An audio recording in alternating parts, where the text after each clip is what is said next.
2, test 1, 2.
One, two, test captions, 1, 2, test captions, 1, 2, 3.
1, 2, test captions 1, 2, testing captions 1, 2, 3.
Checked 1, test 1, 1, 2, test.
Welcome to the October 2, 2023 Pros Commission meeting.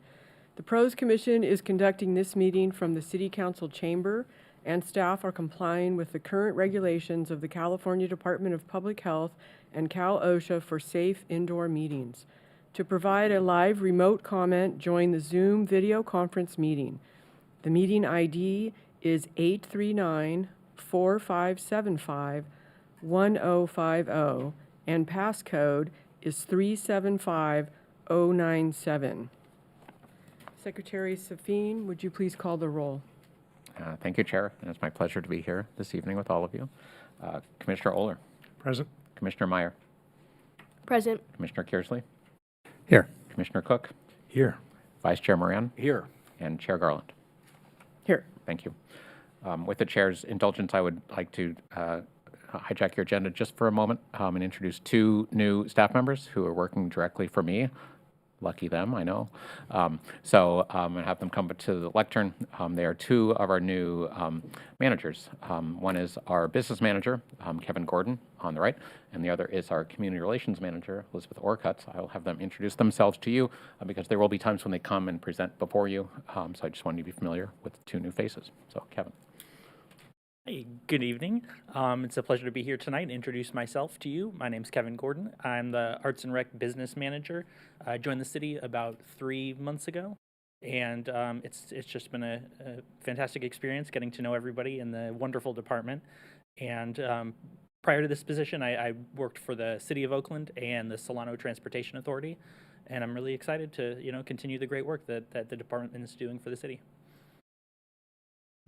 Hi, Elizabeth Orcutt, she, her pronouns. I'm excited to be the Community Relations Manager for Arts and Recreation prior to working for the city. And I wanted to note I joined 3 months and 2 days ago. So Kevin and I were able to join the same week, which has been really fun for us to dive right in and get to work with all of the staff. So prior to working for the city, I was employed by Diablo Regional Arts Association, the 501c3 nonprofit partner of the Lesher Center for the Arts. So big fan of public-private partnerships, and I'm excited to be here. Before I let you go too, I wanted to shout out to our staffs that have helped us put on Boo Bash. So the return of Trunk or Treat comes October 27th, and we're really grateful to the Public Works staff that's been helping us out with this. So thank you. Thank you. Any questions for our new staff? Okay, we'll move on to public communications.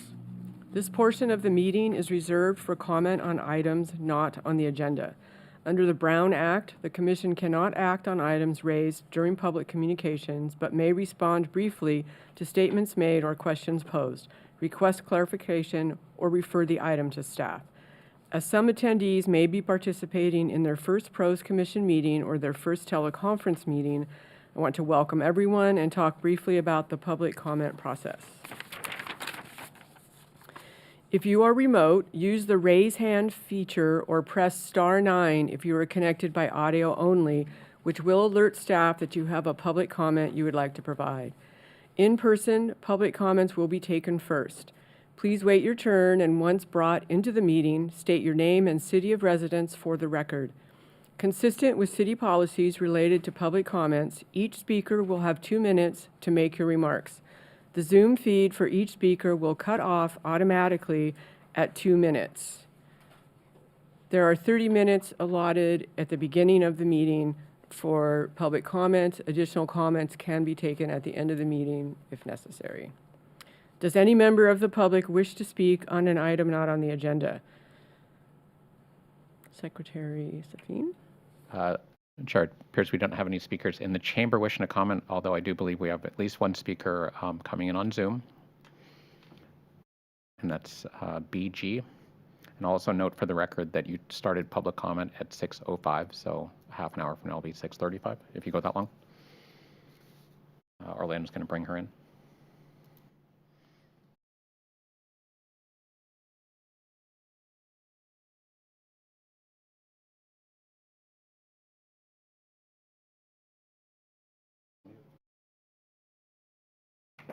Hello, my name is Barbara Guinness. I've been a resident of Walnut Creek since 1996.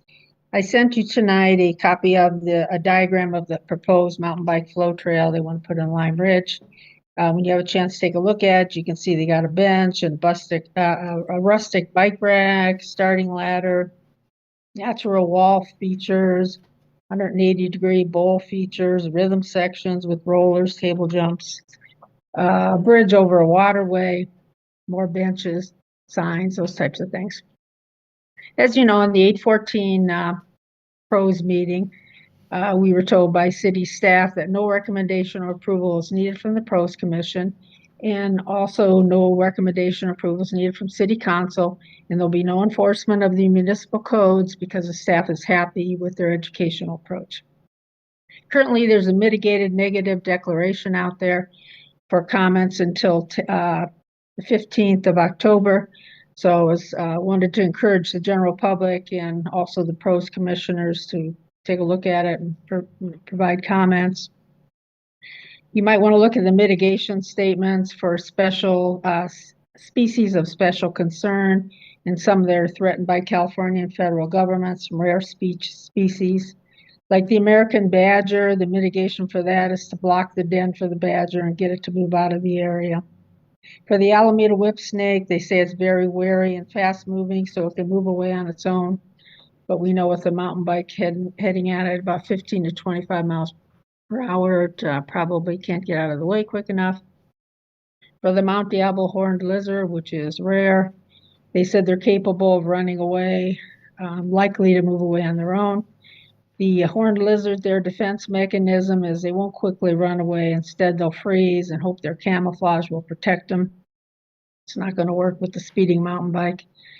So I just wanted to make a comment. With the open spaces designed to be home for varied species of wildlife, can the city really believe the best use of the open spaces are to host a high-speed mountain bike flow trail rather than protect and conserve the species of special concern, the threatened species, and the rare species? Thank you for your time tonight. Thank you. Are there additional? Is there a hand raised?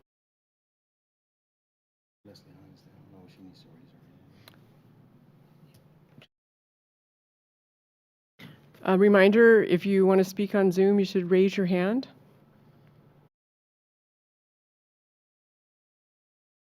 So, Chair, we have other attendees that are just watching. I don't see any hands raised. So it appears there are no more speakers on Zoom wishing to comment. Okay, we will move on to the consent calendar. Next on the agenda is the consent calendar. Does any commissioner have questions on the consent calendar item?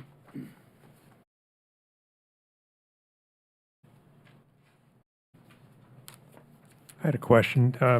There was a revision done to a previously approved meeting minutes. Can we be informed what that is? Yeah, it was your last vote that you guys did that was omitted in the original meetings that once went back and reviewed. So I re-added it to the overall minutes, thus it was revised.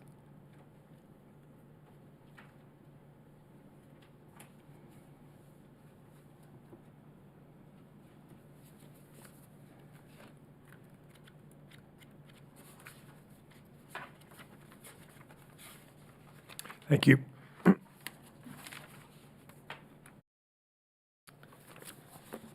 Okay, does any member of the public wish to provide public comment on the consent calendar item? Are there any members of the public who would like to provide comments on Zoom? We do not see any hands raised on Zoom. Okay, do we have a motion to approve the consent calendar? So moved. Seconded. Shall I call the roll? Yes. Commissioner Kersley, Yes. Commissioner Moran, Yes. Commissioner Meyer, Yes. Commissioner Oler, Yes. Commissioner Cook, Yes. and I'm sorry, Vice Chair Moran, but you still said yes. We'll count that. Double yes. Thank you. And Chair Garland. Yes. Motion carries unanimously. Thank you.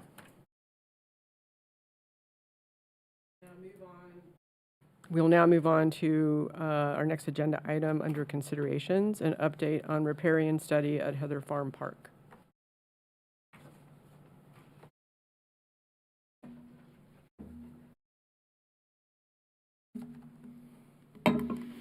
Thank you. Sorry, I thought I had another minute there.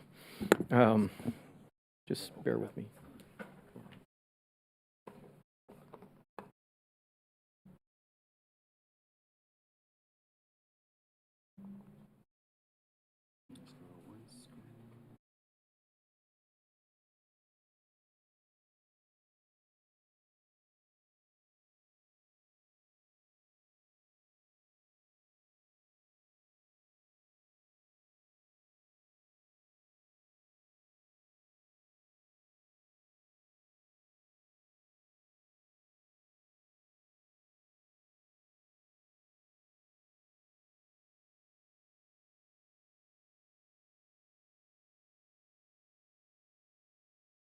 Is it? Can you double that of the arrow? Right here.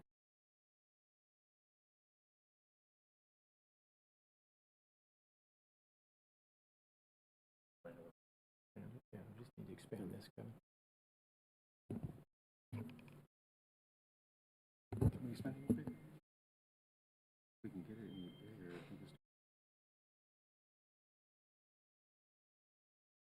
I think that's fine, right? Yeah. Okay.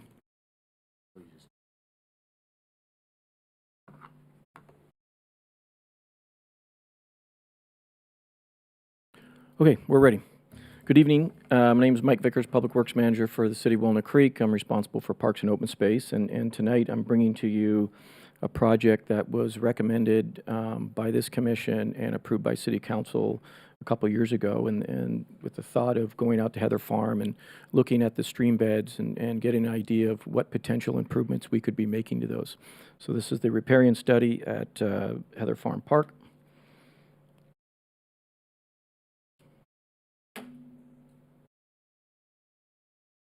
So the agenda for tonight is to share the project opportunities. And I'm going to do it a little bit differently tonight than I normally do. Normally I run through the whole presentation and then ask for questions at the end. There are 5 locations, as I'll show you in a minute, with 13 different projects. And so I think it's best that I stop at the end of each location and open it up for clarified questions, or it's going to be too much to remember by the time we get to the end of it.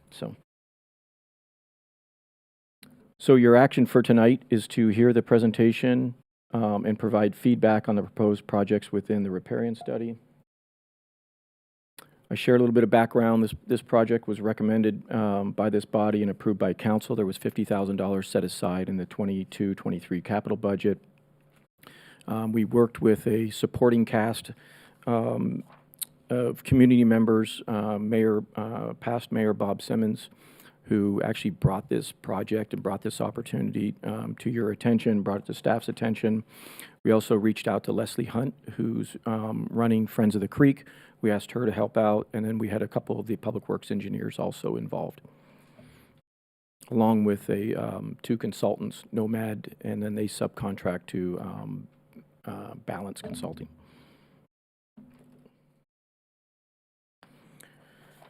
So as you can see, I'm solo tonight. There's no consultant here with me. You guys obviously received the staff report along with the attachment. I'm going to be moving pretty much through the attachment. So if you have questions, you can obviously highlight those. We can come back if we need to. But if for some reason there's a question that I cannot answer, though I feel like I have a pretty good handle on this, we'll take note of that and follow up in a memo, and we'll make sure that memo is included in the minutes moving forward. So before I get started into the first project, it's just to make sure everybody has their bearings set here. I'm going to start with Rose Creek, which is right here adjacent to the pool. I don't know if you can see the pool in this area here, and then I'll kind of identify these areas as I move around. So Rose Creek. Yeah, so first of all, you'll see Rose Creek, Horse Creek, Otter Creek, Crawdad Creek. Those are names that we came up with. They're not formal names on a map or anything like that. It was more for communicating amongst the group, and it was easier to identify a location by giving it a name. So they're just informal names. So Rose Creek, what's interesting about Rose Creek, if I back up just a minute, you can see Rose Creek really starts at Marchbanks there, and it collects about 35 acres of surface water, whether that's through excess irrigation runoff or rain. The golf course is in that area, and also the Heather Farms HOA, portion of the Heather Farms HOA collects into Rose Creek. It comes through a culvert, and the picture that has Project 1 listed in it is a view up the creek into about a 40-inch concrete culvert that daylights there. And if you were out there looking at the site right now, what you would see is back many years ago, they put Sackcrete bags, which, bags of concrete that you would dry your concrete, you'd go and buy at Home Depot, and they just placed them in the base of the channel. And over time, they've been eroding away. The paper's eroded away. Some of the concrete's exposed. And so the thought process here is to go in and remove the Sackcrete, potentially pull the slopes back, and put in a what we call riprap or boulder chute to better protect the slope. Now, I'm probably going to say this 5 times through the presentation, but these are all conceptual ideas. That's why you're not going to see any grades or talk about specific types of native plants or trees that we would be planting. That information is going to be coming later. So along with the riprap chute, we could also plant some vegetation in there as well. And the idea is to slow the water down. If you can imagine these streets, especially last winter, the water was just roaring into these catch basins and eroding away some of these channels and corridors.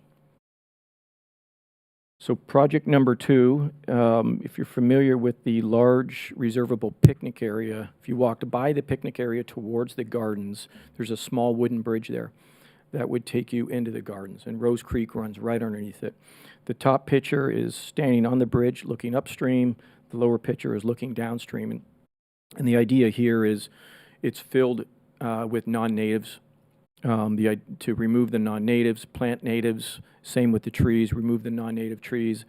I believe there's some blackberry bush and things out there along those lines, but also widen that stream bed, maybe even put in some check dams in order to slow the water down, drop erosion, and, give a place to pond a little bit before the water moves into the creek, into the concrete pond. So project number 3 is an interesting project. The idea here is to, as the water is just about to go underneath the underneath the culvert into the concrete pond, is to build these bioswales on either side so the water can filter into these bioswales and pre-treat itself before it goes into the concrete pond. The challenge with doing this is, and Kevin was mentioning this the other day when we were preparing for this meeting, I think there's going to be a Your Park, Your Future update coming in December or possibly in February. And we might have a bit of a conversation about this at that time. As all of you know, where the pool and the rec center are going to be located, they're going to take up a fair amount of green space in the meadow. And so to take up more green space, although it's important to treat the water, to take up additional green space for this type of idea would have to be something we would all want to be involved in and possibly share with the committee and council, everybody, to make sure everybody was on board with that. These are pretty big bioswales and take a fair amount of green space away. So this is a project that would definitely need further exploring. And then lastly, project number 4, as you get near the toe of or the bottom of Rose Creek, I'm sure most of you have seen this, it goes into a concrete V-ditch, which eventually goes into a culvert underneath the pathway and into the lake. The idea would be to remove all of the concrete, including the grate, widen that area, because what happens now with the amount of water that comes down that channel or down the creek, we get a lot of erosion right at this area. The water eventually goes over this area, over the path, and into the concrete pond. So we could potentially remove the man-made structures here, including the culvert, and put a wood bridge over a wider opening right along the pathway. So you'd be removing a portion of the concrete pathway as well.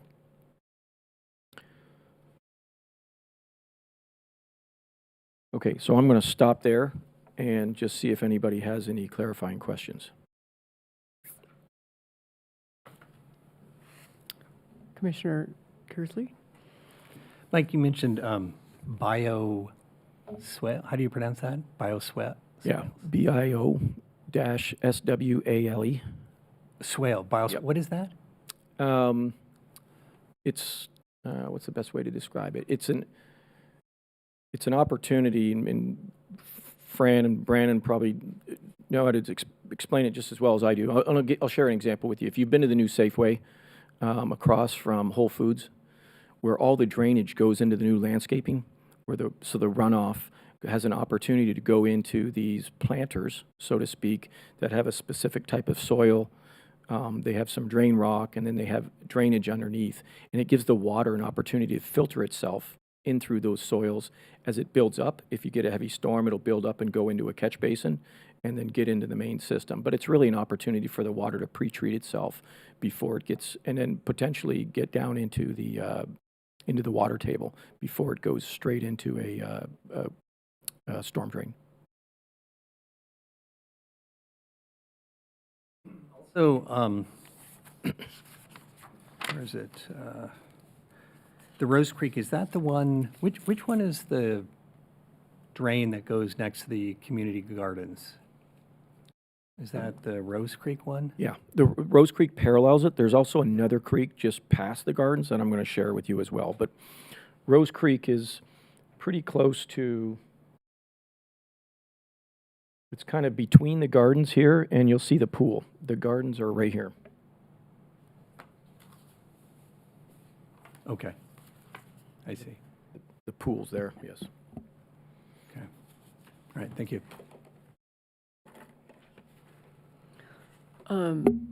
I'd like to know, the charts on each page of the handout of the report. Yes. It says improvement potential. Yep. Could you just explain what those various levels are? Yeah, it's a great question. Thank you for bringing that up. So, in the attachment, each project has a goal. It has a cost estimate, and it also has a improvement potential, which it ranges from high to moderate to low. And for example, if you were to pre-filter the water through the bioswale that I was describing in project number 3, that would be a very high potential for improvement, as opposed to project number 1, where you're really just slowing the water down and maybe pulling the slopes back so the corridor is a little wider. You're not going to get the same environmental impacts as you would if you were pre-treating the water. So that's kind of the low to high range there. Does that answer your question? Yes, and at this time, because this is basically a more of a conceptual study identifying opportunities, there's probably not a lot of rigor, risk science behind that. Agreed. Okay. Yes. Okay. Yeah. Yeah, and it's, I mentioned a minute ago, sorry, I'm going to open it up for any other questions before I carry on. Thank you, Mike. I take it these concepts are in mind with the construction that's obviously going to occur over there and the way that Heather Farm is now going to be laid out. But I guess how far along is all this based on, wait a minute, there's not going to be a building here, in terms of the way that Heather Farm's going to look at in a couple of years from now? I guess, how much does that factor into all these plans? Yeah, so let me back up just for 1 second. I'll answer your question. So, as I mentioned, this was really driven by Mayor Simmons, who's very active environmentally. He's been pushing for this type of study to take place for a number of years, long before Measure O took place. And so, although Measure O was in the discussion back then, the Pros Commission and City Council approved this project, not thinking or not anticipating that we were going to need mitigation projects for the pool and rec center. And the benefit, it's kind of a coincidence, but the benefit of this coming out now is that when we do go through the CEQA process and we are looking for mitigation opportunities, there's a number of potential opportunities right on site. And Chair Garland and I were chatting about this on Friday. It's definitely more beneficial to have mitigation projects on site. It doesn't mean that you can't do some off-site, but it's just better overall for the project. So it's kind of a coincidence that these two came together. The pool and the rec center being led by Director Safine and Steve Waymeyer, the Assistant Director for Public Works, our city engineer. And as we start moving through the regional water quality control boards, Fish and Wildlife, the different permitting agencies, they're going to dictate what the mitigation needs to be. And so some of these projects potentially will get caught up in that mitigation. Eventually, we may come back and ask for some funding to do some other projects that didn't get caught up in the mitigation in order to continue to improve the environment. So I'm moving on to Horse Creek that you can see right here.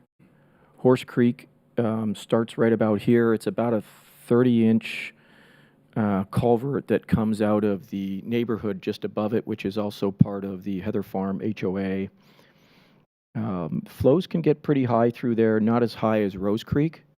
And obviously this drains directly into the nature lake. While I've got this map up, I wanted to just share one more thing I forgot to bring up. Rose Creek drains into the lake, the concrete pond here where the cursor is. When that overflows, there is an outlet that drains into the nature lake. And that nature lake eventually drains all the way down through Otter Creek, just so that everybody knows. So there's an exit point, and then there's a few entry points into it as well, and I'll share those as I go through. So Otter Creek is our focus. There's just one project in Otter Creek, somewhat similar. Sorry, I keep saying Otter Creek. I meant Horse Creek. Stop horsing around here for a minute. There's just one project here with Horse Creek. The elevation between where it daylights and where it stops is pretty drastic. And so over the years, the banks of that creek or that dry stream bed have gotten pretty steep. And so there's an opportunity to pull the banks back. And also, as shared in Rose Creek, bring in a riprap chute along with some vegetation in order to slow that water down as it's coming out of the neighborhood. In addition, there's a number of invasive species. There's blackberry bush and that type of thing out there, along with some invasive trees. So it'd be an opportunity to plant some natives, both vegetation and trees. The brown check dams there are wooden check dams, and so as the water was moving down through the stream, as gravity was pulling it down, it would hit the check dam, slow the water down, give an opportunity for erosion to drop, move on to the next check dam after that, eventually slowing the water down to a slow enough pace that it's not going to continue to eat away at those banks, is the concept behind here. In addition to that, planting some trees along the banks so the roots can strengthen the soil in those areas. I know So, you only and had for- one project on that. Can I ask a question, though? Yes. It kind of relates to all of them, but was there any consideration given to either safety or property damage type of issues, or is this assessment really on biological and habitat values? Yes, that's exactly. Biological, habitat, environmental values, not necessarily safety. This area here, in terms of a safety aspect, is probably would be the most challenging because of these steep banks that we want to be able to pull back. But Rose Creek is pretty well covered with trees. There's no steepness in those areas. And when we get to Crawdad Creek, that's the one that runs along Ball Field 1. That's pretty much fenced off for the most part. So Horse Creek would be probably the biggest challenge in terms of safety, but safety really wasn't a considering factor when we went through this. In this project, just before I turn it over for questions, the goal here was to reduce the impact to the overall drainage swale and reduce the erosion. In order to go through and exercise what's recommended here, it's about $50,000 to $100,000. and the potential improvement is moderate. Now I'll open it up for any questions if there are any. Does, on Otter Creek, isn't, there was quite a bit of flooding last winter on the trail there that goes over to the canal trail? Yeah. Yep. Yeah, there was. Is this something that could mitigate that, or was the flood, or was the amount of water we received last winter just those, 1 in 100-year type thing that we don't have to plan for or worry about? Yeah, that's a great question. That's we don't know what the 1 in 100-year storms are anymore with the way that changes are in the environment. But it's the flows that go into the nature lake, which is obviously going to be impacting the exit point. We have some suggestions at Otter Creek when we get there to maybe slow some things down, and I'll share those with you in just a minute. But this definitely impacts the outflow and the overflowing of the trail system downstream. Okay. So Otter Creek, which is right adjacent to the dog park. Did you have something to mention? Oh, okay. Right adjacent to the dog park.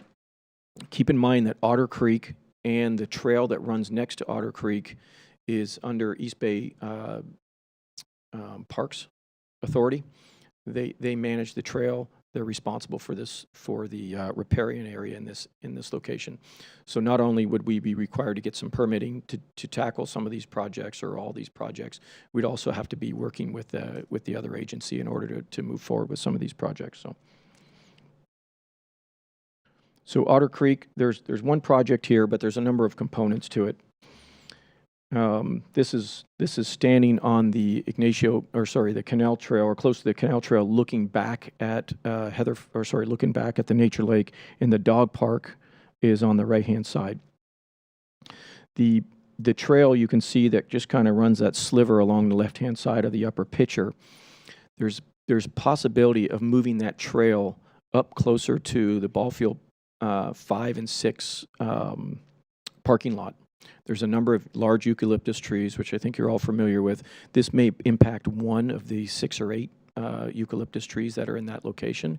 But the benefit would be if that was moved upstream or closer to the parking lot, you could really widen out this riparian area and provide much more habitat for the area.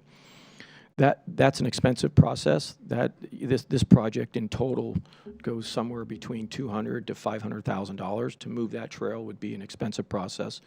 But sometimes these mitigation opportunities show up, and sometimes there's opportunities to partner with other agencies such as East Bay in tackling something like this. If we were to move that trail, it'd be great. If we didn't and we left it in place, there's still an opportunity to widen the riparian corridor, get rid of the non-natives, and bring in some native trees to shade some of those areas and provide just a different environment altogether for that area. But to Commissioner Cook's point, this gets a tremendous amount of flow, not only from the overflow of the concrete pond, but if you look here where the cursor is, right here, this is an underground 40-inch pipe that takes from Crawdad Creek when the flows are so heavy and bypasses the nature lake and dumps into Otter Creek. So although you're getting a ton of flow through here, you're also getting a 40-inch full pipe of flow that's coming through that area. So it's definitely the highest impact in terms of water flow that we have in Heather Farm. Any questions on, let me make sure I got it right here, Otter Creek? Yeah, Mike, you mentioned EV Mud owning, controlling, I guess it's the one section of the area right next to where the canal is, that area? Sorry, I meant EB Parks, East Bay Excuse me, Parks. EB Parks. Yep. Is there a chance for monies from EB Parks to do some kind of joint repair program for that area? Potentially. We haven't reached out. We haven't even got to that point yet. I don't know if this is on their radar or if they're looking for mitigation opportunities. We'd have to reach out. I'm not certain at this point. I just think there's a kind of a mutual benefit, because not only is it water flow? It flows into our water system. Yes. Yeah. And I know I've certainly had a concern about any kind of bacteria levels coming from the dog park next to it. And again, this may be an opportunity for co-funding and, Yeah, all this water eventually flows into Pine Creek. So Pine Creek.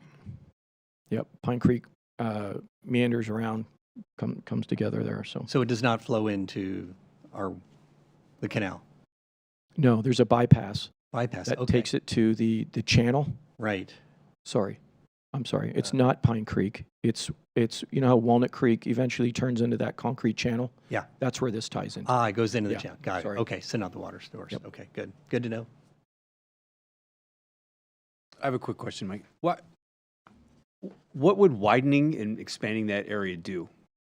Just I get theoretically why that's probably a good thing, but could you just walk me through that? Yeah, so the idea is, one, to reduce I mean, obviously in a smaller channel, the water's going to be moving faster.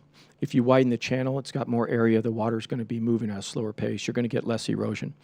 There's also opportunity when you widen that you put in like check dams, or you put in areas where you can have water pond in certain locations to bring in a different environment for the habitat. That's really the idea behind it.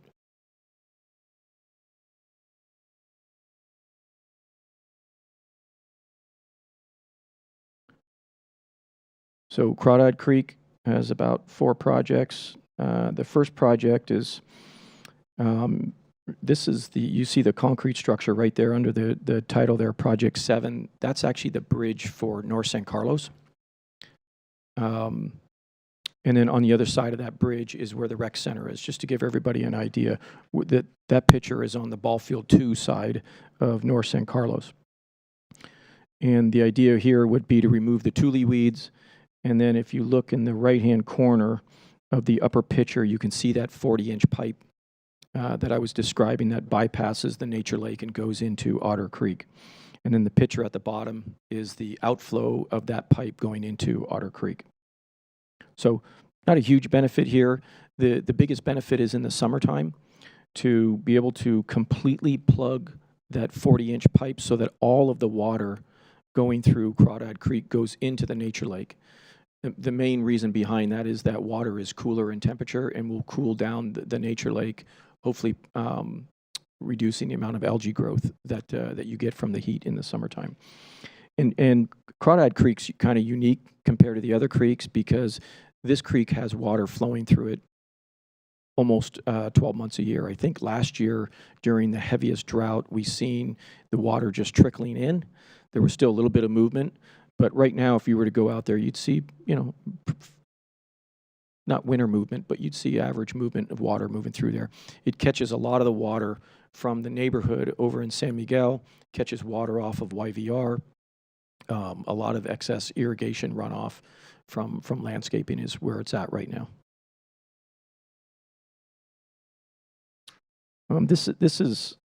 This would be on the west side of North San Carlos. So as you can see on the Project 7, the water goes underneath the bridge there, and it daylights here at project number 8. Very similar to Otter Creek, there's an opportunity to remove that grass, a lot of the non-natives, and widen that riparian area for the same reasons as shared earlier. This is the outflow point of Project 8. I'm sure you're all familiar with this little crossing here at the toe of, or at the end of Crawdad Creek. This area, this system here, this little bridge, I guess we'll call it, is far too small for the amount of flows that run through there. You can see the water backs up. It's built up tules and stuff like that on the rock. The water has been above that rock, or it was above that rock this year. That's how high that water raised. So the idea would be to potentially remove the concrete pathway, the grate, and then install a wooden bridge to make the outflow area much wider than it is now. And then lookout point. Many of you probably walked by this and not even noticed it before, but there used to be an old lookout point here. The vegetation and the tules are far too high, so this is really not relevant anymore. There was the suggestion of potentially bringing that back, removing some of the vegetation or lowering it, and adding a new fence and an actual new lookout point. If you go back to the master plan, the 03 master plan for Heather Farm Park, it shows a number of lookout points all the way around the nature lake.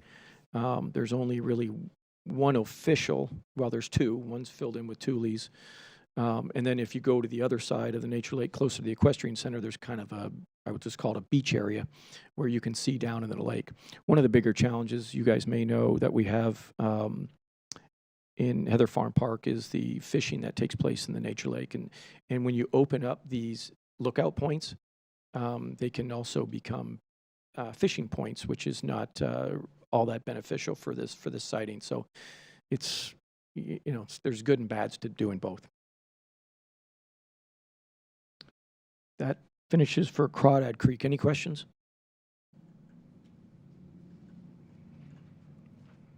Nope.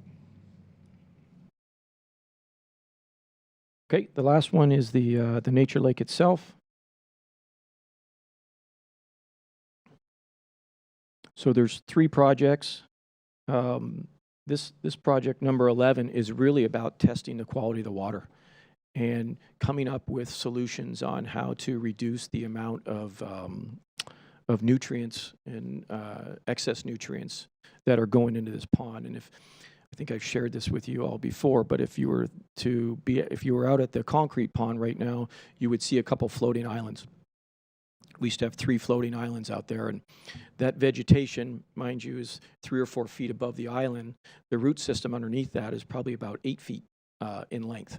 And the idea behind that is to pull up the excess nutrients out of the water, and the plants will utilize those. The other benefit is the smaller fish can navigate their way through that dense root system, protecting themselves from the bigger fish. There's food in there for them, so there's a lot of great benefits. What we found with the concrete pond is this time every year, the nutrients in the concrete pond are at acceptable levels. But when you get into the springtime, when all the rainwater has come down and washed the oils and all that off of the streets that go into that pond, the nutrient levels are completely raised. So we're seeing benefits from putting the floating islands in the concrete pond, but they're seasonal benefits because of the way all this water flows.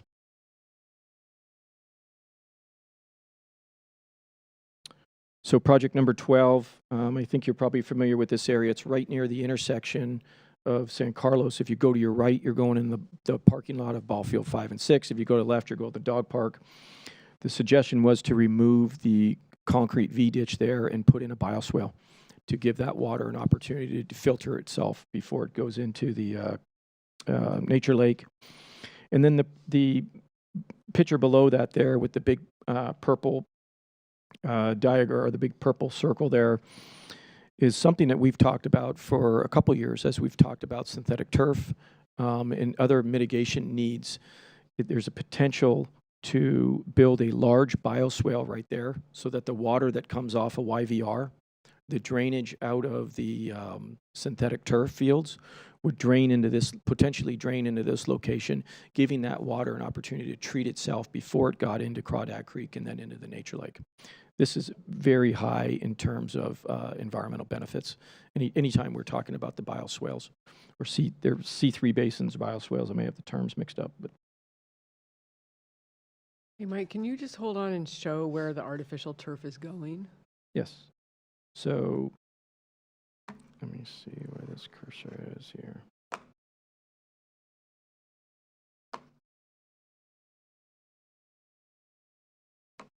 Here it is. So this is ball field 1 right here, and then this is ball field 2. So those are the 2 fields that are being considered for synthetic turf.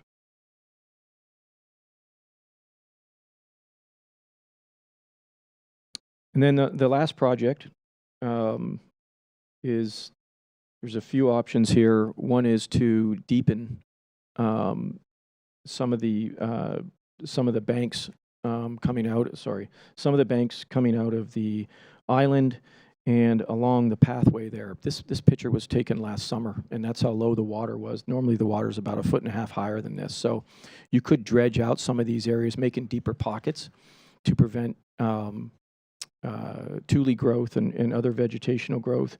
You could bring in some native vegetation to kind of discourage geese to go into different locations. You could also raise the banks to give you lookout points if you brought in vegetation. And then there's an opportunity to plant trees in these locations, which also the shade helps by cooling the water, reduce the overall algae growth.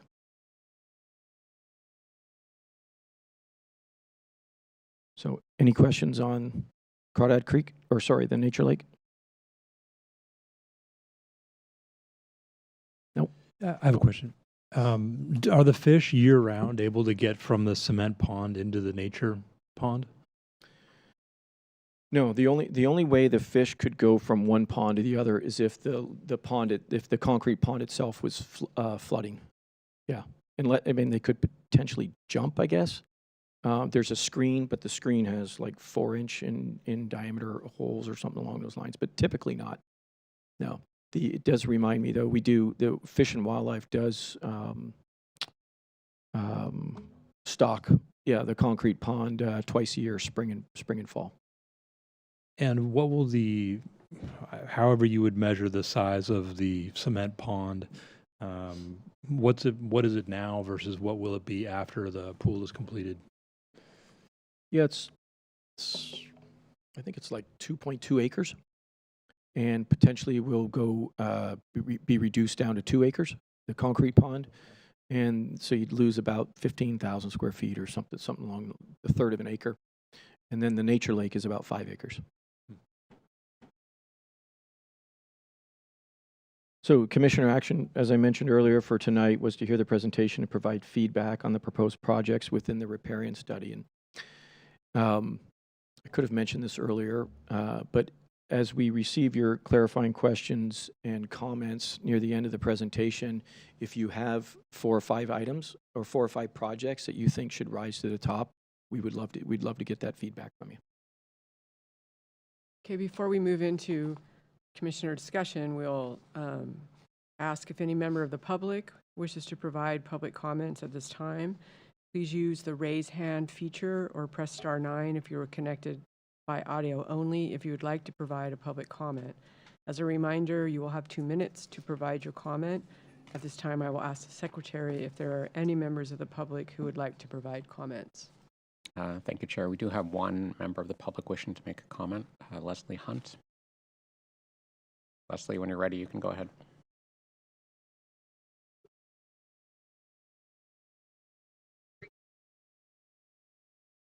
Okay, am I on? Yes, Leslie, go ahead. Okay. I'm representing Friends of the Creeks tonight and also the Walnut Creek Watershed Council. The most important thing I'd like to point out about these projects is that they're all related because water flows. So the nature pond is really the heart of this system. And what happens to its health, is most important for the birds and for Audubon. I don't know whether they'll be here to say anything about it or not, but anything that we do to increase the health of the water, the temperature of the water, the number of food plants and creatures in the water to help the birds and the insects, all of these things are good and make the park healthier and make the wildlife watching better. Mike has made some interesting remarks about cutting down the fishing. We'd all like to see that. There are a couple of smaller things. I'm sorry, I've kind of forgotten what they were, but this is the main point, that it's all tied together. The more we can tie it together and strengthen its environmental underpinnings, the better off we're going to be. We lost a lot of the wildlife benefit of the land next door when that senior residence was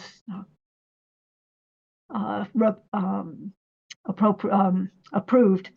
And so the more we can do to make up for our loss of habitat in this park, the better off we will be. And I think that our citizens will appreciate that. Thank you. Thank you, Leslie. Anyone else? Secretary Safine? At this point, Chair, we don't have any other speakers raising their hands on Zoom. Okay, the discussion is open for commissioners. Further comments or discussion on the item for consideration, Heather Farms riparian study. I had actually a question I wanted to ask Mike. And it didn't fall into the detail of each of the projects. It's a broader question about the whole ecosystem there in general, and how it's almost like a history question. What was it like before we started making these artificial ponds and that? I mean, do we know how water flowed in that area? And whether the things that we've done, now we're trying to undo.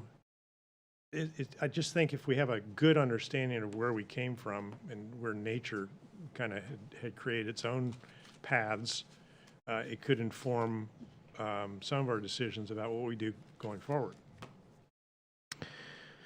It's a good question. I don't think I can answer it, though. I'm not educated enough on the history of the park. I can share with you some of the conversations, and I haven't verified this yet, or it hasn't been verified to me, but there is some indication that years ago there used to be a stream of some sort, or some sort of corridor that ran through here and potentially into the nature lake. This would have been, years ago when this was a racetrack, back in the 20s and 30s and something along those lines. But other than that, Commissioner Oler, I don't have enough history to share with you. I apologize. Okay. Well, do we know that both the so-called nature pond and the lake are artificial? Were they created? So I know certainly that the concrete pond was created. It may have been created because there was water flowing into that area, but it has a concrete shoreline that goes down probably about 4 to 6 feet. The pond itself, at its deepest point, is about 8 feet deep, and so I know at one point there's some man-made features to that pond, and the nature lake. I don't know if it's always been in that natural state or not. I do, however, know that the island, which is right here, was man-made to improve habitat for birds. Okay, thank you. Any other commissioners? As a former board member of Lake Lakewood, and I've done obviously a lot of reading about the history. If it's like Lake Lakewood, the unnatural part, the natural part is there is water that flows there and collects there. The unnatural part is that the water stays there all year, right? Because it's like Shell Ridge, right? These ponds dry up during the year, and so it's not filled with. There's probably a natural spring that flows from the bottom of the nature pond, which is what Lake Lakewood has.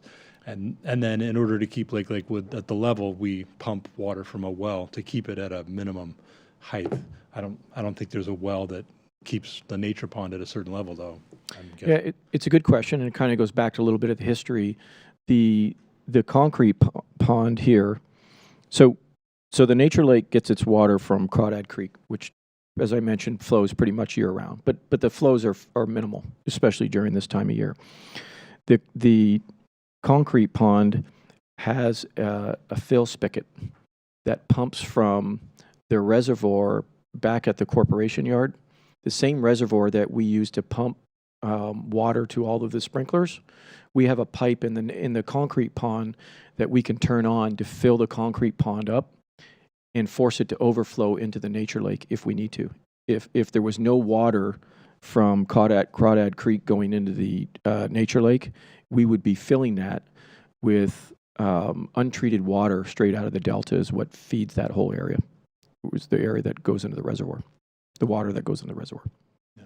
There's probably some good aerial photos of the farm from how far could we go back?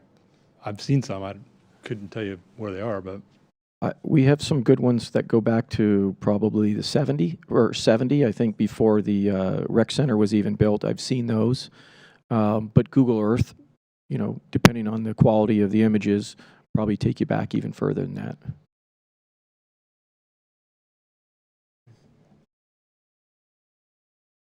Robert? Mike,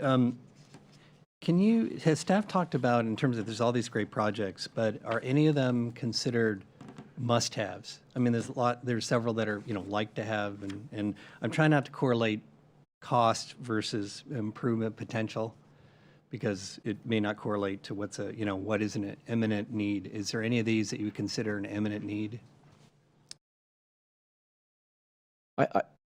Even the projects that are ranked low, I think there's still a tremendous benefit. As Leslie Hunt pointed out, they're all just fingers basically going into the nature lake, right? I think that one of the biggest focuses should be identifying the challenges with the quality of the water that's going into the nature lake. As Leslie pointed out, if we can get that water cleaned up, if we can figure out how to reduce the overall temperature, it's going to be better for the environment as a whole. So that is probably an expensive piece. But I also think that the outflow portion of that water that if we're not doing everything we can to clean it up and that water is flowing out, is there something we can do in Otter Creek in order to slow that water down, to give it an opportunity to dissipate and filter itself out before it makes it into the channel? If Bob Simmons was here right now, he would tell you, and Bob, I only share this with you because Bob is very passionate about Walnut Creek as a whole, but the environment. Bob would tell you that and it wasn't one of the projects listed here, but Bob would tell you the most important aspect or the most important project that we should be focusing on is dredging the nature lake as a whole, getting that lake deeper. Yeah, that's a big project. But if you weren't considering money, that's what he would be here pushing for. So, and I don't think anybody would push back against the idea. But if we only had, $10, can we spread that out differently and benefit, more aspects around the park besides just the one feature? So. And this is just a comment, but on the Project 9 for Crawdad Creek, I like the idea of a raised bridge. I think the aesthetic of that is nice with on the other side, the other raised bridge, is just from an aesthetic standpoint. I know my dog will not cross over that grate. He'll stop short of wanting, not that there's reason to build a bridge, but that area would, again, the aesthetic of it is very nice with the raised bridge, so. Yeah, and later this fall, just so you know, we do have plans to cover half of that bridge with an expanded metal, so it's solid on the one side. Well, we'll have to give it a try, see Yes. if the dog goes for it. as I'm continuing, but as a 20-year conversation for Lakewood, about 6 years ago, it did get partially dredged, which was very expensive and came with a number of environmental concerns because of the heavy minerals that accumulate when you have runoff for that many years. So there are a number of people in that. I'll connect with the board if anybody's interested in talking about the Lakewood project that took place not that long ago. It's somewhat similar, very similar topic here with the nature pond. Do you know the size of the Lakewood, or Lakewood? I don't know. No, it's good size though. Yeah, it's about it's about a half-mile swim, kind of around on the outskirts. So I don't know what that equates to, but. Any other commissioners have any comments? The only comment I have, and I'll just if we're looking for feedback on, priorities, I'll kind of start the conversation off too. I think this is a great opportunity because of all of the construction that you mentioned is going to be going on at Heather Farm in order to work a lot or all of these in. Money notwithstanding, but if there is a opportunity that we would have to do something anyway, it's almost as if you've you looked in your crystal ball, or Bob Simmons did, and said, let's prepare for the day when we might have to do some of these things or have a plan. So I think that's a really great opportunity. And then just for my own 2 cents, and we can keep going with what my fellow commissioners think. I like the concept of, let me back up. I've always thought that the nature lake is great. It's just sort of overlooked in a way. Like it's got a potential there, I think, for more public use. And I know that we don't want people fishing and using it, overusing it for obvious reasons. But with like a expanded shoreline or like the lookouts that you mentioned, I think that's everybody's going to be dazzled by the new pool and community center. But I would love that Heather Farm to keep its agrarian kind of feeling in a way. And I think the nature pond is the best and easiest way to sort of do that. And then the second thing that I really liked was expanding the Otter Creek, widening it where the trail is too, because right in that bend of the trail, it's great, and you can be made into this nice little feature, I think, too. You guys spend time on the trail, that it's a beautiful little spot right there. And if we had the opportunity to partner with East Bay Parks to expand the trail and what have you, and I think it'd be a nice little added feature. Plus, from all the reasons that you said, why we want to expand that area just for water runoff and so forth. Thank you. Just a few comments. One about prioritization. It seems like, given the importance of the nature pond or lake, the prioritization could be dictated by the inputs. And what I mean by that is, to the extent you can determine the highest impact of a project on delivering water quality water, I had that backwards, quality water to the pond, the more important it is to the overall project. So if that's crawdad, followed by horse, followed by rose, then that should drive, cherry picking the projects that are actually going to do that would be one way of prioritization. That, the highest priority is the health of the pond, so therefore those things that have the greatest impact should be prioritized. That just seems to have some merit to me. The other thing is that this is the kind of thing that what we're doing here is the kind of thing that our own Walnut Creek needs as well. It has a lot of potential to be improved and be a place where people can enjoy, much more so than it is now, and it gets infested by non-native plants, which are years in mitigation.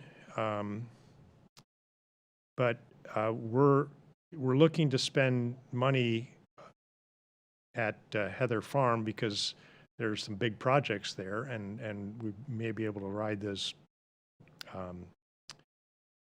those along to help this effort forward. But I still don't see the same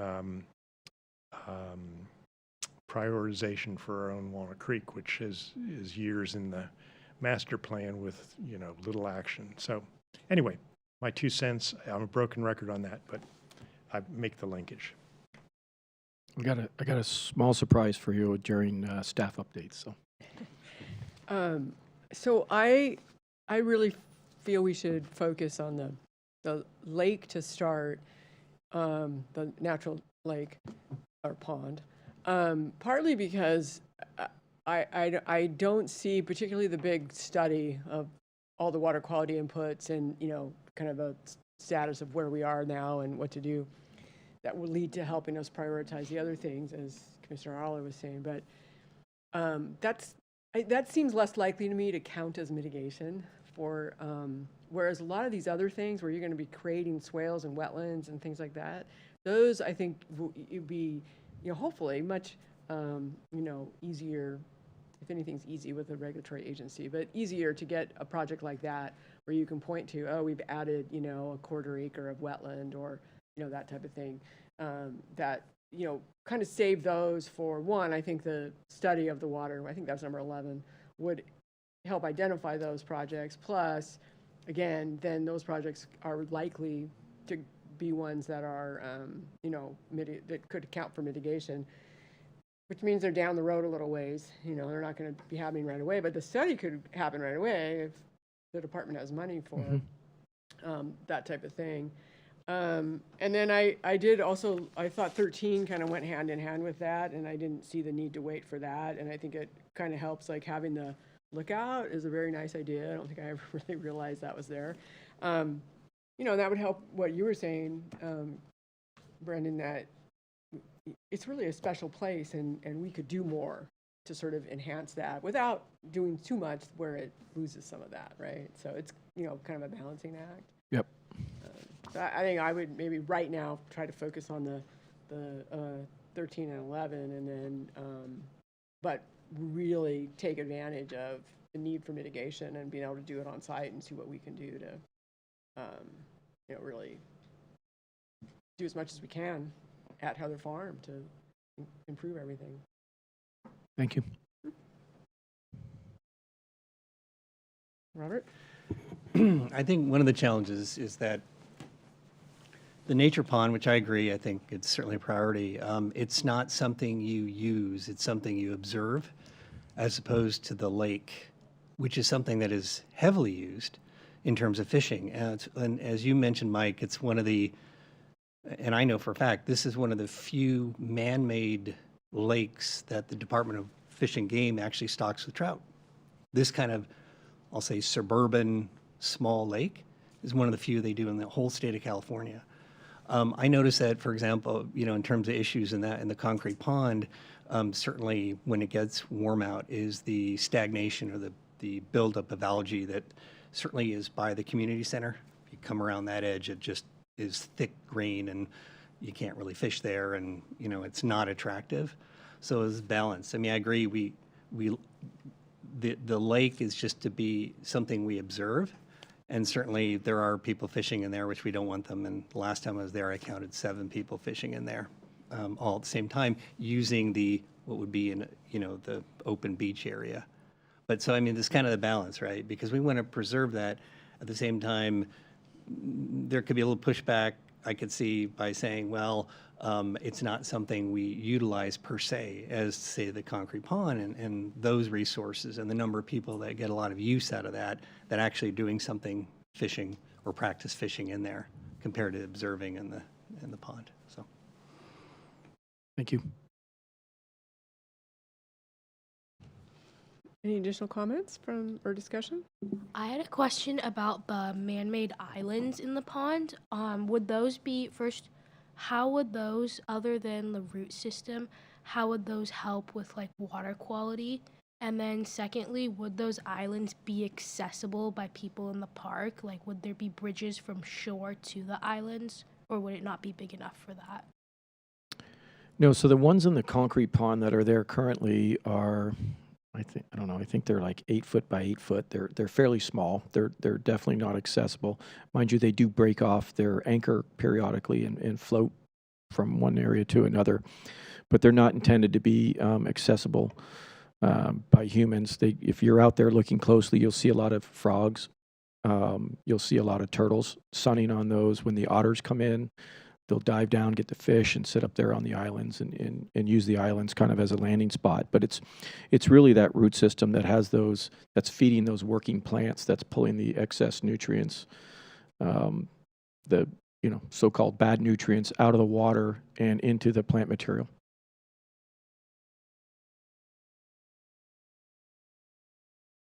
And then also, would the lake or the nature pond be big enough for like recreational boating, for example? Yes, so we've received that question over the years. There's I think,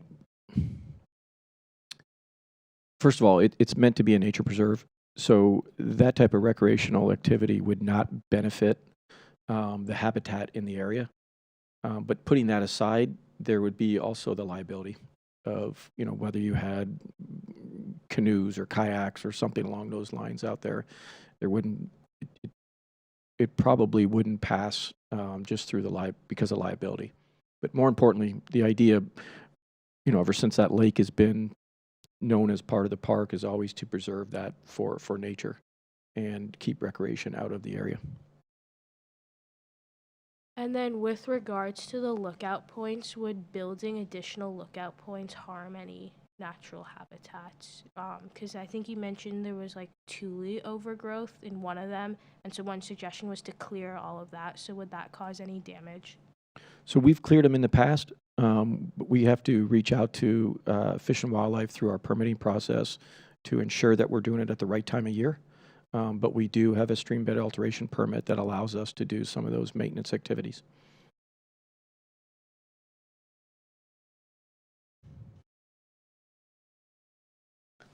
Well, thank you, Mike. It's a very good presentation.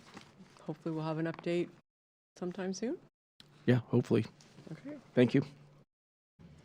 We will now move to commissioners' reports. Does anyone have a report among the commission? Yes, I am the new liaison for the for pros for the Walnut Creek Open Space Foundation, and attended my first meeting last month.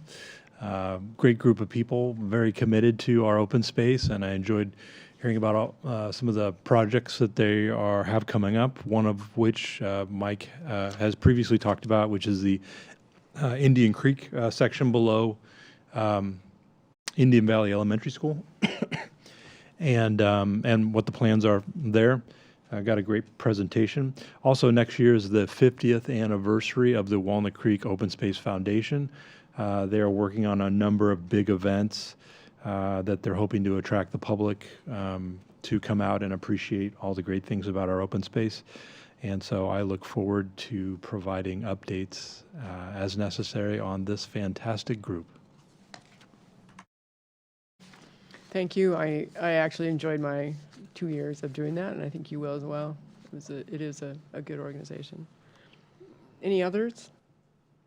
I have something very quick. I'm going to be the master of ceremonies for the, I'm looking at my notes because I'm going to say it wrong. There's too many C's. It's the 2023 Contra Costa County Creek and Watershed Symposium happening at Pleasant Hill Community Center. It's on Thursday, October 26th. There's tickets still available. You don't have to be a watershed head to go.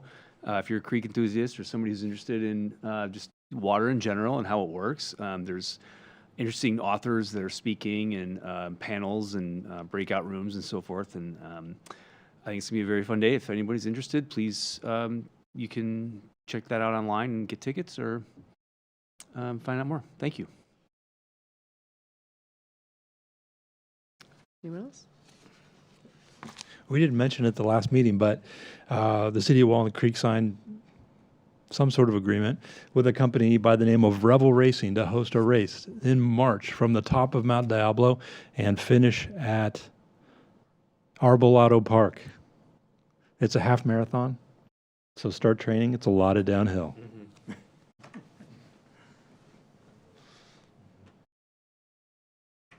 I have an update. So the new youth commission has been decided. I'll be meeting with them soon after this meeting. I believe they meet twice a month, so I'll see which one of their meetings I can go attend and update them about pros. And then on more of a recreational note, this is the first season that flag football has been offered as a high school sanctioned sport. And so that's been, I personally do not participate in it because my school does not have it, but it's been very exciting to see other public schools around the area doing that. And I don't know, maybe potentially Walnut Creek wants to look into an NFL-sponsored league, because I know like other cities do that. I believe Pleasant Hill might have one, but just something to think about and something I wanted to give an update about. Thank you, Commissioner Meyer. Staff updates?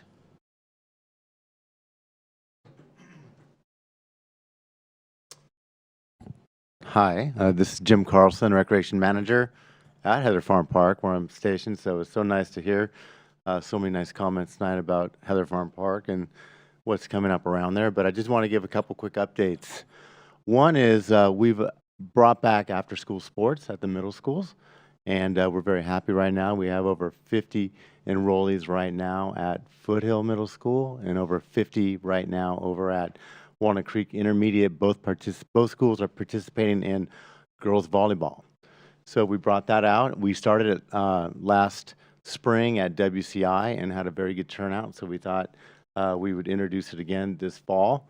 And basically the participation has proven that it's been very popular and people are very glad to have us back. So we're very happy to have that back. And we're also working towards the next aspects of the after-school sports program, which is to operate there's a small league, as many of you probably know, and I provided a report for you guys tonight, which I appreciate you guys looked over. And it's going to have a series of different sports that are done in a sort of a league format that we do. But one of the big aspects that I like to promote is that we really want to create a sports environment where learning is the objective and skill development is more important to us than the competition. But for those who want to have the competition element, the league does provide a travel league for these intermediate schools. And it's very exciting, and we're very happy to have that back. So that's one big development. The other big development is we're looking forward later this fall to open up Tice Valley Gymnasium after its hiatus as it was during COVID. It was used as a vaccination center, as a testing center, and for other things. During this period, we've also been able to provide, in the evening, it's been used as rentals, and we're looking forward to getting it back to using it as a full-fledged facility again. So speaking for the Walnut Creek Recreation Department sports and activities, I just want to let everybody know that we're back and going, and things are going quite well. The participation is high, and more importantly, the satisfaction has been showing very high as well. One of the other elements that I've been participating with is the summer camp program, and I'll let you know that we had over 1,000 people participate the last 2 summers at Heather Farm in the program that we do there, which is the Walnut Creek Summer Camp program, which is the program where we hire the staff, we train the staff, we supervise the staff. We call that an in-house sort of camp. And it's been running for many, many years. Prior to me being here, it ran for many years. I've been running it for almost 10 years now, and it's been going quite well out there as well. So we're very happy with the way we've come back from COVID. Staff did a very nice job. Our department supported us to repair ourselves, kind of move forward, and we're getting back up to almost full speed again. So things are going quite well with the recreation sports activities. So thank you very much for letting me present this tonight. Can I ask you a question? Absolutely, yeah. I saw in your report that you don't do the sports camps anymore? Well, we were one of the reasons that we didn't list the sport camp, we changed it to Camp 301. If you notice, that was a new camp that we brought out in 2023, and we changed the curriculum slightly, and we made it more interactive and less sports-oriented. One of the reasons we did that was some of the sport camps that are in Walnut Creek are quite specific to those sports, and so the recreation element wasn't being sought after as much as outdoor activities and programming that allowed for learning different activities that had physical fitness as an element to it. But to run traditional sports, we were kind of getting, well, let's just say some of the more specific sports like volleyball or baseball or football, people were seeking those out that were participating as athletes. Like what Commissioner Meyer mentioned was the high school level players and those who were suspecting to go into the high school were sort of being led by the club sports to go compete into those elements. So what we found was if you look at our enrollment at Camp 301, it was much higher than the previous year of the sports camp. The sports camp that we were doing was kind of stagnant, or it was dropping slightly in enrollment. So we were looking for something to make it more popular. And I think if you look at the numbers, it proved to be quite successful this past year. Thank you.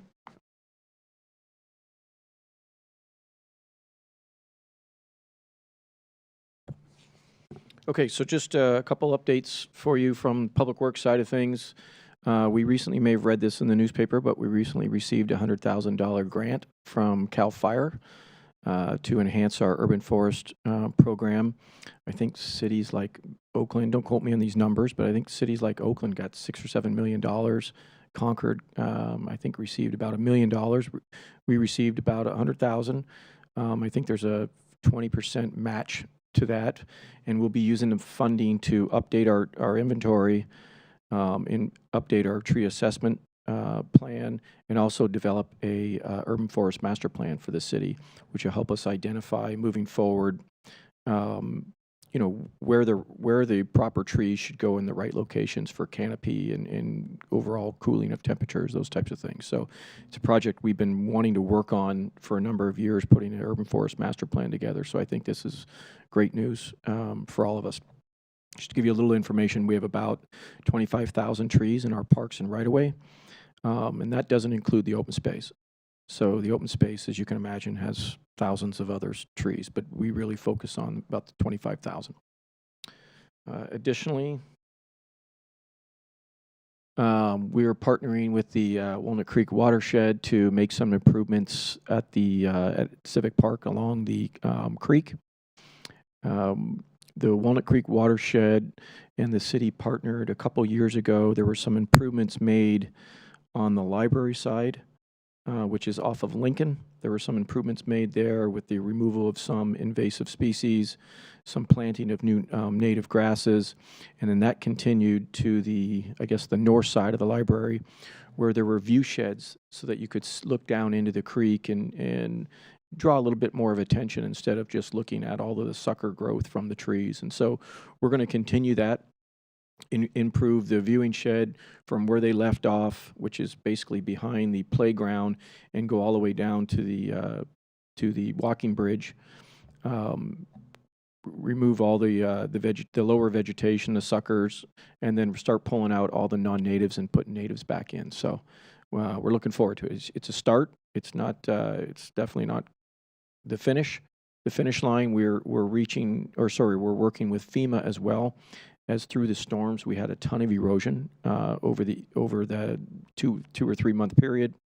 We've reached out with them. We've captured all of the erosion impacts, the impacts of the natives getting washed away and the non-natives coming in. So we've requested funding from FEMA to expand onto this partnership with the Walnut Creek watershed. So we're getting there. A couple more.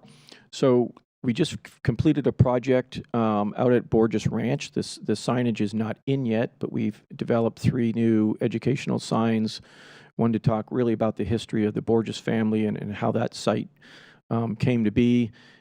Share with the community all the different types of wildlife that you can find out at Shell Ridge, and then also share some information on the oaks that you can find out there. And we want to continue to expand this interpretive signage program into other open spaces and even our canal trail.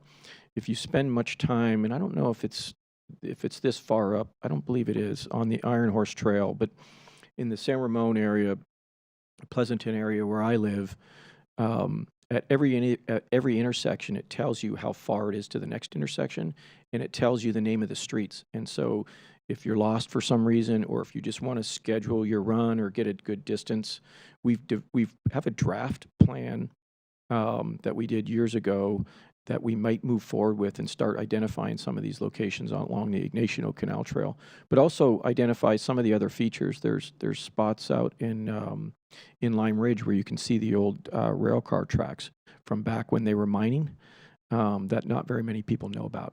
And sometimes that's good, sometimes that's bad. Sometimes if you notify people, the items disappear. So it's kind of a catch-22. In addition to that, we started a project today. It's phase 5 in the last phase of our trough installation project in Shell Ridge. If you guys have been out enough in the open space over the last several years, you've seen that we've been adding cattle troughs to a number of areas. We have 3 cattle troughs going in at Shell Ridge, along with some larger holding tanks. And the reason we have the tanks is the water will gravity feed into those tanks, and then there are pumps in those tanks with solar panels that pumps are fed by solar panels that then push the water further up the hill in order to get to the troughs. We've moved a couple of them closer to the trail for equestrians, but the main purpose is for wildlife and cattle. We're not necessarily ready to start grazing that portion of Shell Ridge, but we did have this 5-year plan that we partnered with both the state and the federal government in terms of funding on those projects. They also did all the permitting and most of the inspections. And then lastly, as it was brought up earlier in public comment, we are in the public comment phase of the flow trail, the initial study / mitigated neg deck. That comment phase goes until October 15th. The information is on the website, and please take some time if you're concerned to read the report, a portion of the report, however much time you have, and forward your comments on to city staff. And those comments will then go to the consulting team, and they will evaluate the comments and update the mitigated neg deck as they need to. So that's it for me. Thank you. Chair, on behalf of Director Ballinger, myself, a few updates for the commission. The first is related to public comment. Starting, and I believe you'll hear about this shortly from the city clerk if you haven't already. The city council, effective with their October 17th meeting, will no longer be taking remote public comment, which means that Zoom will not be available to the general public to make comment either under public comment time or public comment during individual agendized items. That will apply to commissions subsequent to that council meeting on the 17th. So for your December meeting, that'll be in effect. Zoom will still be available for consultants or others who may be remote, even staff who want to attend the meeting if they can't be here, but for the public, they would have to be here in person. So look forward to that. I may be sharing that before I should, but I thought you should know what's going on. So that's one. An update for you on pickleball. At the September 5th council meeting, staff took the recommendation that the commission made for relocating courts to another location. The option that had been proposed by the Pros Commission, the Heather Farm Ballfield 1 parking lot site, was presented along with an alternative site at the basketball courts at Heather Farm, as well as the back baseball field at Tice. That Tice location is the one that was supported by council, with the others being alternatives to that. So they've directed staff to explore the sound impacts of that site, to work with the pickleball club on potentially funding a portion of that project, and then to come back to council with some proposals for potential funding if those prove fruitful. So stay tuned for more on pickleball, and thanks to Commissioners Kearsley and Cook for your work on the task force. More to come. Later this week, city staff will be interviewing architects for the ball field conversion from natural to synthetic turf at ball fields 1 and 2. So on Thursday, we're interviewing 4 firms. We hope to have a firm under contract, October, by November. So we can start the design work in 2024 with construction in early 25, with reopening those fields in fall of 25. So that's the goal at this point. And we have 4 good firms who've submitted proposals. So we're optimistic that we'll get a good company in. Helps with the design in partnership with the Walnut Creek Soccer Club. So that's forthcoming. Related to the pool and community center, there will be public outreach opportunities for folks to weigh in on things like architectural style, amenities in the recreational pool, integration between the new facilities and the park, landscaping and whatnot. So those outreach opportunities are many. There's an open house taking place on October 11th at the Heather Farm Community Center in the evening. I think that's 6 to 8. There'll be pop-up opportunities at the Oktoberfest, sponsored by Walnut Creek Downtown. That's on October 14th. The Trunk or Treat event that you heard about this evening, there'll be another pop-up, and then at the Farmers Market at Shadelands.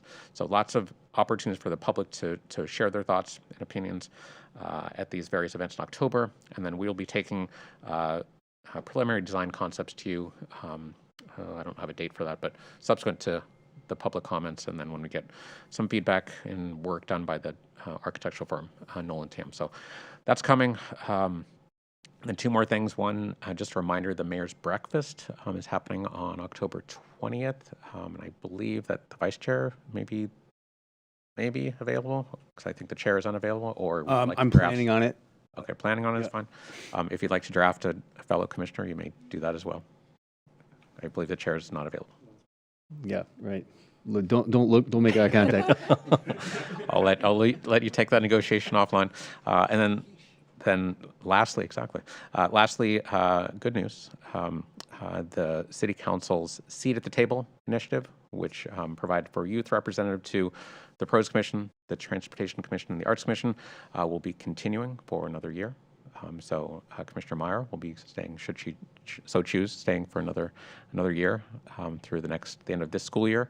So the council has not taken that formal action yet, but that's the direction that they're headed. So Commissioner Meyer will be continuing to be part of these meetings and continue to do a great job. So thank you for your service. It's been great. That's staff update for you, Chair. Thank you. Okay, we're adjourned.